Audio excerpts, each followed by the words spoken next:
네, 일단은 유가 관련해가지고 코멘트를 갖다 드리자면요. 이번 안보회담 관련해서 안보회담은 성공적이었다. 그런데 언론에서는 이걸 가지고 뭐 증산 실패한 거 아니냐. 근데 이 회담 자체가 원래 증산회담이 아닙니다. 안보회담이고 매년마다 열리는 안보회담이기 때문에 안보에 포커스를 둘 필요가 있다라고 봐주시면 될 것 같고요. 그렇기 때문에 이게 좀 언론들의 이 같은 포커스를 둘 게 아니라 이 회담의 취지를 이해할 필요가 있겠고, 과거 2018년에 어떤 스탠스를 보였고 앞으로 어떤 식으로 전개되는지를 갖다가 과거를 통해서 알아보자 정도로 봐주시면 될 것 같고요. 일단은 이번 그 표 1번에서 보시는 것처럼 이번 안보회담 굉장히 성공적이었다 저는 좀 평가를 합니다.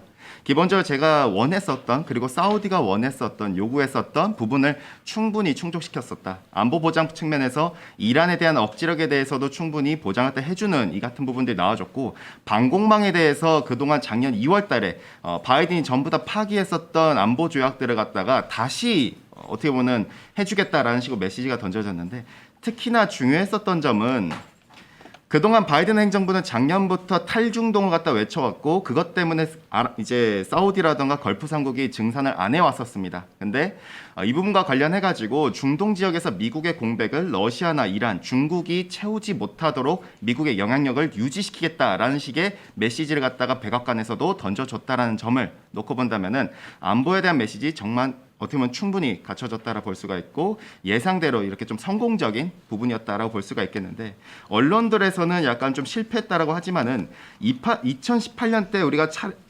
사례를 갖다 놓고 보면은 충분히 증산 가능성이 열려 있다라 보고 있습니다. 일단 뭐 그래서도 내용 갖다 넣어놨지만은 당시에도 사실은 뭐 즉각적인 증산은 없었어요. 그 당시 때도 수요가 아니라 지금처럼 공급 차질에 대한 우려 때문에 유가가 올라갔었는데, 그때도 3월 달에 트럼프 대통령과 사우디 왕세자 만나서 안보 조약을 맺고, 바이든이 작년에 다 파기했었던 그 같은 안보 회담에 있어서 조약을 갖다 맺어놨었는데, 증산은 즉각적으로 이루어지지 않고 그것 때문에 유가가 추가적인 상승 베팅이 이루어졌었지만은 6월 달에 들어서 오펙 플러스 회의에서 이란의 반대에도 불구하고 걸프 삼국 주도로 증산을 갖다 결정을 해버립니다.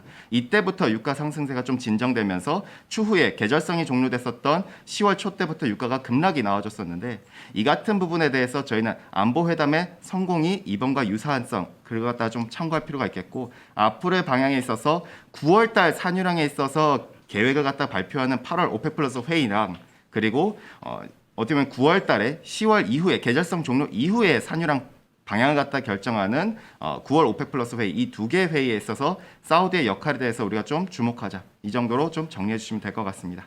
이상입니다.